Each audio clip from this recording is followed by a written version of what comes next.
ಬೆಚ್ಚಿ ಬೀಳುವಂಥ ಒಂದು ಗರ್ಭಿಣಿಯ ಕೊಲೆ. ಕರ್ನಾಟಕ ರಾಜ್ಯ ಬೆಚ್ಚಿ ಬೀಳಿತು. ಯಾವ ಶತಮಾನದಲ್ಲಿ ಇದ್ದೇವೆ ನಾವು?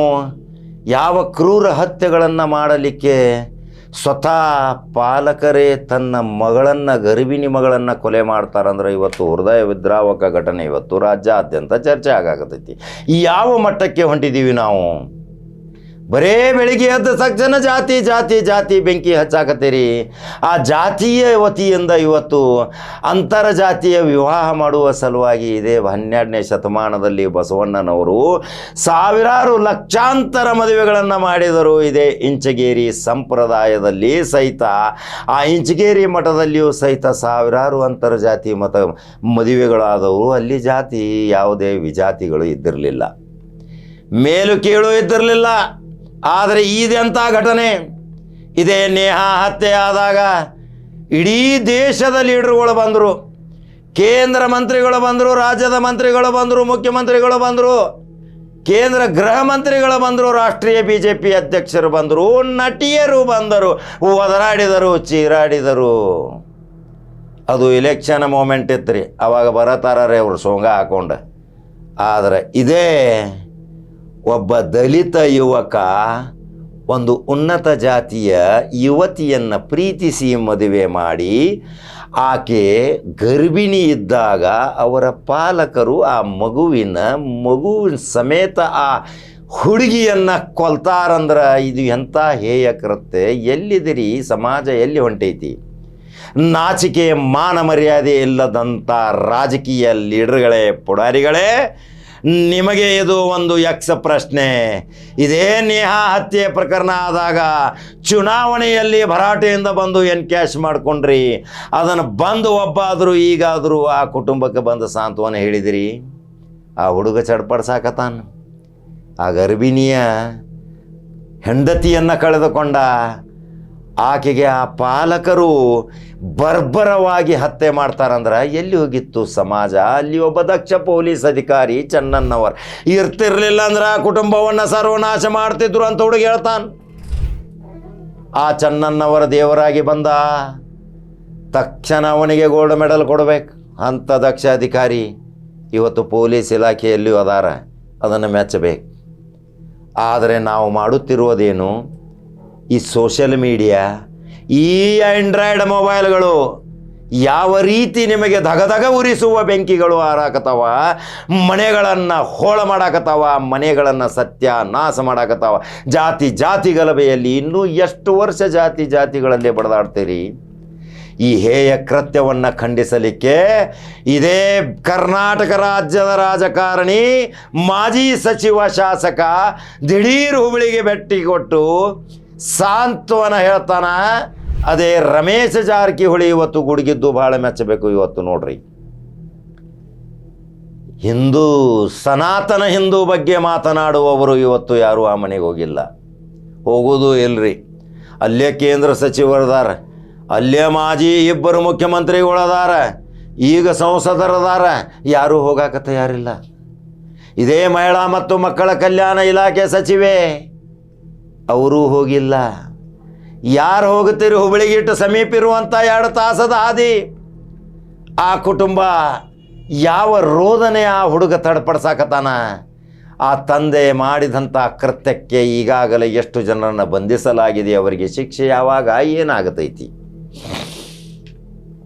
ನೇಹಾ ಹತ್ಯೆ ಆದಾಗ ರಾತ್ರಿ ಹಗಲಿ ಒದರಾಡ್ರಿ, ಚೀರಾಡ್ರಿ, ಆವಾಗ ಒಂದು ಕೋಮಿಗೆ ನೀವು ಬೆಂಬಲ ಕೊಟ್ಟಂಗೆ ಆಗ್ತಿತ್ತು. ಆದರೆ ಈ ದಲಿತ ಕುಟುಂಬಕ್ಕೆ ಬೆಂಬಲ ಇಲ್ಲ. ಯಾಕೆ? ಈ ಕಡಕ ಜವಾರಿ ಕಾಕ ಕೇಳ್ತಾನ.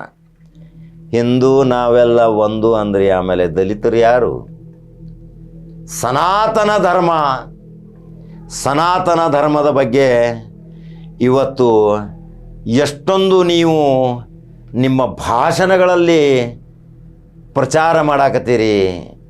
ಆದರೆ ಅಲ್ಲಿ ನಡೆದಿದ್ದ ಘಟನೆ ಬಗ್ಗೆ ಇನ್ನೂವರೆಗೆ ಯಾಕೆ ಹೋಗಿಲ್ಲ ಲೀಡರ್ಗಳು? ರಾಜ್ಯದ ವಿರೋಧ ಪಕ್ಷ ನಾಯಕ ಮತ್ತು ಕರ್ನಾಟಕ ರಾಜ್ಯದ ಮುಖ್ಯಮಂತ್ರಿ ದಾವಿಸಿ ಬರಬೇಕಾಗಿತ್ತು, ಗೃಹ ಮಂತ್ರಿ ತಕ್ಷಣ ಬರಬೇಕಾಗಿತ್ತು, ಇನ್ನೂವರೆಗೆ ಬಂದಿಲ್ಲ. ಅಲ್ಲೇ ಇರುವಂಥ BJP ಶಾಸಕರು, ಕಾಂಗ್ರೆಸ್ ಶಾಸಕರು ಆ ಮನೆಗೆ ಹೋಗಿಲ್ಲ.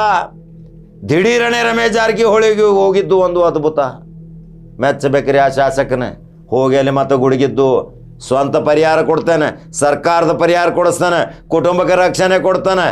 ಇದನ್ನು ರಮೇಶ್ ಜಾರಕಿಹೊಳಿ ಹೋಗಿ ಹೇಳಿದ್ದು ರಾಜ್ಯಾದ್ಯಂತ ಇವತ್ತು ಟ್ರೋಲಾಗಿ ಆಗತೈತಿ. ಮೆಚ್ಚಬೇಕು ಈ ರಮೇಶ್ ಜಾರಕಿಹೊಳಿಯನ್ನು. ಇವತ್ತು ರಾಜ್ಯದಲ್ಲಿ ಮತ್ತೆ ದಾಪುಗಾಲು ಹಾಕಿ ಮತ್ತೆ ಗುಡುಗಿದ ಈ ರಮೇಶ್ ಜಾರಕಿಹೊಳಿ ಹೇಯ ಕೃತ್ಯವನ್ನು ಖಂಡಿಸಿದ್ದು ಇವತ್ತು ರಾಜ್ಯಾದ್ಯಂತ ಟ್ರೋಲ್ ಮಾಡಾಕತ್ತಾರ. ಅದನ್ನು ಸುದ್ದಿ ಹೇಳಾಕ ಬಂದೇನಿ ನೋಡ್ರಿ. ಆ ಮುಗ್ಧ ಮನಸ್ಸಿನ ಆ ಕುಟುಂಬ ಅವರು ಪ್ರೀತಿ ಮಾಡಿ ತಮ್ಮಷ್ಟಕ್ಕೆ ತಾವಿದ್ದರೂ ಅವರಿಗೆ ಒಂದು ಬೆಂಬಲ ಕೊಡಬೇಕಾಗಿತ್ತು. ಯಾಕೆ ದಲಿತ ಯುವಕ ಒಂದು ಉನ್ನತ ಜಾತಿಯ ಯುವತಿಯನ್ನು ಪ್ರೀತಿ ಮಾಡಬಾರದು ಅನ್ನೋದು ಏನಾದರೂ ಸಂವಿಧಾನದಲ್ಲಿ ಕಾಯ್ದೆ ಇದೆ? ಎಷ್ಟೋ ಜನರು ಮಾಡ್ಕೊಂಡಾರ, ಫಿಲ್ಮ್ ಇಂಡಸ್ಟ್ರೀಸ್ದಲ್ಲಿ ಮಾಡ್ಕೊಂಡಾರ, ಅನೇಕ ಮಹಾರಾಜರುಗಳು ಮಾಡ್ಕೊಂಡ್ರು, ಅನೇಕ ರಾಜಕಾರಣಿಗಳು ಮಾಡ್ಕೊಂಡ್ರು ಉನ್ನತ ಸ್ಥಾನದಲ್ಲಿದ್ದವರು. ಆದರೆ ಈ ಬಡ ಕುಟುಂಬಕ್ಕೆ ಏಕೆ ಅನ್ಯಾಯ? ಯಾರು ಸಾಂತ್ವನ ಹೇಳಲಿಕ್ಕೆ ಹೋಗ್ತಾ ಇಲ್ಲ. ಇವತ್ತು ಇದೊಂದು ಬಹಳ ಯಕ್ಷ ಪ್ರಶ್ನೆ. ಇಂಥ ಘಟನೆಗಳು ಕರ್ನಾಟಕ ರಾಜ್ಯದಲ್ಲಿ ನಡೀತಾ ಇದ್ದರೆ ಕರ್ನಾಟಕ ರಾಜ್ಯದ ಮರ್ಯಾದೆ ಹೋಗುವಂಥ ಪರಿಸ್ಥಿತಿ. ದಿಢೀರನೆ ಎದ್ದು ಕೂಡ್ರಿ ಎಲ್ಲರೂ ಇವತ್ತು ಇದನ್ನು ಖಂಡಿಸಿ ಅದನ್ನು ಸಾಂತ್ವನ ಹೇಳಿ ಇಂಥ ಘಟನೆ ಮತ್ತೊಮ್ಮೆ ನಡೆಯಬಾರ್ದು ಅನ್ನುವ ಪ್ರತಿಜ್ಞೆ ಮಾಡ್ತೀರಿ. ಆ ಭಾವಚಿತ್ರ ಹಾಕಾಗತ್ತನ ನೋಡ್ರಿ.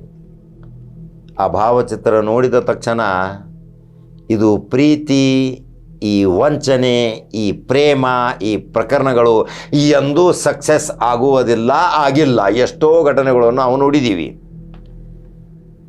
ಹೆತ್ತ ತಂದೆ ತಾಯಿಗಳಿಗೂ ಮೋಸ ಮಾಡಿ, ಹೆತ್ತ ತಂದೆ ತಾಯಿಗಳು ಅವರಿಗೆ ಹಾಲುಣಿಸಿ 9 ತಿಂಗಳು ಹೊಟ್ಟೆಯಲ್ಲಿ ಇಟ್ಕೊಂಡು ಅವರಿಗೆ ಜನ್ಮ ಕೊಟ್ಟು ಅವರಿಗೆ ಪರವರಿಷೆ ಮಾಡಿ ಅವರಿಗೆ ಉನ್ನತ ವ್ಯಾಸಂಗ ಮಾಡಿ ಅವರಿಗೆ ಪ್ರಾಪ್ತ ವಯಸ್ಸು ಬಂದಾಗ ಪಕ್ಕಗಳ ಹಾರಿ ಬಂದಾಗ ತಂದೆ ತಾಯಿಯವರಿಗೆ ಕಾಣೋದಿಲ್ಲ ಏನ್ರಿ? ಇವರು ಮೋಸ ಮಾಡಿದ್ದು ತಂದೆ ತಾಯಿಗಳಿಗೆ, ವಂಚನೆ ಮಾಡಿದ್ದು ತಂದೆ ತಾಯಿಗಳಿಗೆ. ಆದರೆ ಪ್ರೀತಿ ಮುಂದೆ ಸೋತು ಹೋದ ಜಾತಿ ಏನು ಮಾಡೋಕ್ಕೆ ಸಾಧ್ಯ ಐತಿ? ಇಂಥ ಘಟನೆಗಳು ಮರುಕಳಿಸಬಾರದು. ಕರ್ನಾಟಕ ರಾಜ್ಯದಲ್ಲಿ ದೈನಂದಿನವಾಗಿ ಹಲ್ಲೆಗಳು, ಹತ್ಯೆಗಳು ನಡೀತಾ ಇದ್ದಾವೆ. ಇದಕ್ಕೆ ಪ್ರಜ್ಞಾವಂತರು ಯಾರು? ಹಿರಿಯ ಚಿಂತಕರು ಯಾರು? ಯಾರು ಮಾತಾಡೋಕ್ಕೆ ತಯಾರಿಲ್ಲ. ಮೌನ ವೈಶಾರ, ಅದು ಅಂತಿಮ ಸಂಸ್ಕಾರ ಆಯಿತು. ಇನ್ನು 3 ದಿವಸ ನೆನೆಸ್ತಾರೆ, 3 ದಿವಸ ನಂತರ ಮುಗಿತು, ಒಂದು ಚಕ್ಕ ಬರ್ತೈತಿ, ಪರಿಹಾರಧನ ಕೊಡ್ತಾರೋ ಹೋಗ್ತಾರೋ. ಆದರೆ ನೇಹಾ ಪ್ರಕರಣದಲ್ಲಿ ಯಾರ್ಯಾರು ಬಂದ್ರಿ ನಂಬರ್ ಹಚ್ಚಿ, ಎಷ್ಟು ಸೈರನ್ಗಳು, ಎಷ್ಟು ಎಸ್ಕಾಟ್ಗಳು, ಎಷ್ಟು ಕೇಂದ್ರ ಸಚಿವರು, ಎಷ್ಟು ರಾಜ್ಯ ಸಚಿವರು ಎಲ್ಲರೂ ಬಂದು ಅಲ್ಲಿ ಮುಗಿಬಿದ್ದಿರಿ. ನಾ ಮುಂದು ನೀ ಮುಂದು ಅಂತೇಳಿ ಈ ಬಡ ಕುಟುಂಬಕ್ಕೆ ಯಾಕೆ ಹೋಗ್ತಾ ಇಲ್ಲ? ಇದೊಂದು ವಿಚಾರ ಮಾಡಬೇಕು ಇವತ್ತು ಕರ್ನಾಟಕ ರಾಜ್ಯದ ಮಹಾಜನತೆ. ಹಾಗಾದರೆ 28ರಲ್ಲಿ ಇವರಿಗೆ ಬುದ್ಧಿ ಕಲಿಸ್ಬೇಕಲ್ರಿ? ಕಲಿಸೋ ಸಲುವಾಗಿ ತಯಾರಾಗ್ರಿ.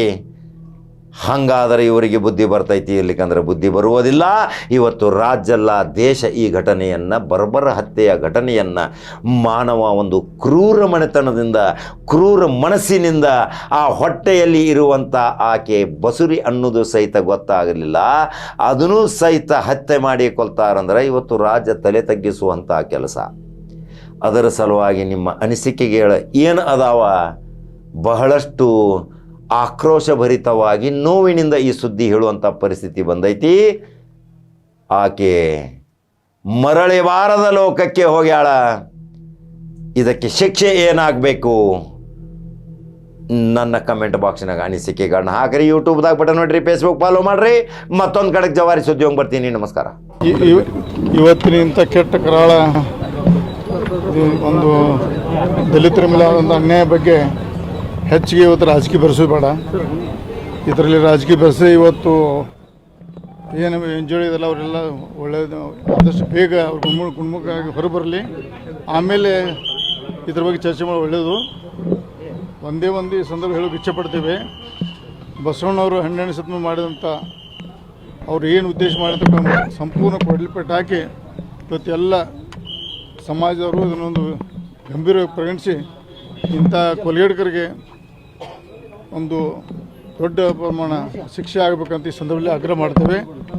ವಿಶೇಷವಾಗಿ ಇಲ್ಲಿ ಬಂದ ನಂತರ ಗೊತ್ತಾಯಿತು, ಪೊಲೀಸ್ ಡಿಪಾರ್ಟ್ಮೆಂಟ್ ಒಳ್ಳೆ ಕೆಲಸ ಮಾಡಿದ ನಂತರ ಇನ್ನೂ 3-4 ಜನ ಸಾಯೋದು ಬದುಕಿದಾರತ್ತೆ ಇವತ್ತು ಈ ಸಂದರ್ಭ ಹೇಳಕ್ಕೆ ಗೊತ್ತಾಯಿತು. ಭಾಳ ಸಂತೋಷ.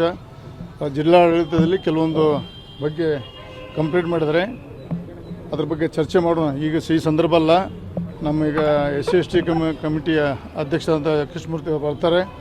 ಆ ಕಮಿಟಿಯಲ್ಲಿ ನಾನು ಮೆಂಬರ್ ಇದ್ದೇನೆ. ನಾಳೆ ಮೀಟಿಂಗ್ ಇದೆ, ಬೆಂಗಳೂರು ಮೀಟಿಂಗ್ ಇದೆ. ಅದು ಬೆಂಗಳೂರು ಮೀಟಿಂಗ್ ಚರ್ಚೆ ಮಾಡ್ಕೊಂಡು ಈ ತಪ್ಪು ಮಾಡಿದ ಅಧಿಕಾರಿ ಬಗ್ಗೆ ಏನು ಮಾಡಬೇಕು ಅನ್ನೋ ಕಮಿಟಿ ಸಮಗ್ರ ಚರ್ಚಿಸಿ ನಿರ್ಣಯ ತಗೋತೀವಿ. ಇದ್ರ ಬಗ್ಗೆ ಈ ಬಡ ಕುಟುಂಬಕ್ಕೆ, ವಿಶೇಷವಾಗಿ ದಲಿತ ಕುಟುಂಬಕ್ಕೆ ಪರಿಹಾರ ಬಗ್ಗೆ ಮುಖ್ಯಮಂತ್ರಿ ಜೋಡಿ ಮತ್ತು ಸಮಾಜ ಕಲ್ಯಾಣ ಸಚಿವರು ಚರ್ಚೆ ಮಾಡಿಕೊಂಡು ಈ ಒಂದು ಹಾಸ್ಪಿಟ್ಲ್ ವೆಚ್ಚ ಮತ್ತು ಅಲ್ಲಿ ಆದಂಥ ಅನಾಹುತ ಆದಂಥ ಅವ್ರಿಗೆ ಹಾನಿ ಎಲ್ಲ ಸರಿಪಡಿಸಿ ಸರ್ಕಾರ ಬಗ್ಗೆ ಒತ್ತಾಯ ಮಾಡ್ತೀವಿ ನಾವು. ಸಮಾಜ ಕಲ್ಯಾಣ ಇಲಾಖೆ ಅಧಿಕಾರಿಗಳು ಸರಿಯಾಗಿ ಇಲ್ಲಿ ಕೆಲಸ ಮಾಡಿಲ್ಲ ಅನ್ನೋದೇ ಗಂಭೀರ ಆರೋಪ ಸರ್. ಅದೇ ಈಗ ಗೊತ್ತಾಯಿತು. ಅದು ನಾಳೆ SST ಕಮಿಟಿ ನಮ್ಮ ಚೇರ್ಮನ್ ಬರ್ತಾರೆ. ಈಗ ಬಂದ IBL ಇದ್ದಾರೆ. ಬಂದದ್ದು ನಾಳೆ ಮೀಟಿಂಗ್. ನಾನು ಕಮಿಟಿ ಮೆಂಬರು. ಚರ್ಚೆ ಮಾಡ್ಕೊಂಡು ಯಾರು ಅಧಿಕಾರ ತಗೊಂಡು ಕ್ರಮ ತಗೊಳಕ್ಕೆ ನಾವು ಒಂದೇ ಮಾತು, ಇದರಲ್ಲಿ ರಾಜಕೀಯ ಬರೆಸು ಬೇಡ. ಈ ವೇದಿಕೆಯಲ್ಲಿ ಅವ್ರಿಗೆ ಒಳ್ಳೇದಾಗಲಿ, ಎಲ್ಲರಿಗೂ ಹೊರಗೆ ಬರಲಿ, ಆಮೇಲೆ ಚರ್ಚೆ ಮಾಡೋಣ. ಆಮೇಲೆ ಬೇರೆ ವೇದಿಕೆಯಲ್ಲಿ ಮಾತಾಡ್ತೀವಿ. ಇಲ್ಲಿ ಸಂಪೂರ್ಣವಾಗಿ ಒಂದು ದಲಿತ ಸಮಾಜಕ್ಕೆ ಎಲ್ಲ ಹಿಂದೂ ಜನಾಂಗಕ್ಕೆ ಒಂದು ಗಟ್ಟಿಯಾಗಿ ನಾವು ನಿಂತುಪ್ಪ ಅನ್ನೋ ಒಂದು ಮೆಸೇಜ್ ಕೊಡಲಿಕ್ಕೆ ಬಂದಿದ್ದೇವೆ. ಮಾಡ್ತೀವಿ. ಅದ್ರ ಬಗ್ಗೆ ನಾವು ಚರ್ಚೆ ಮಾಡ್ಕೊಂಡು ನಮ್ಮ ವೈಯಕ್ತಿಕ ಮಾಡ್ತೇವೆ, ಸರ್ಕಾರ ಮಾಡಿಸ್ತೇವೆ ನಾವು. Thank you.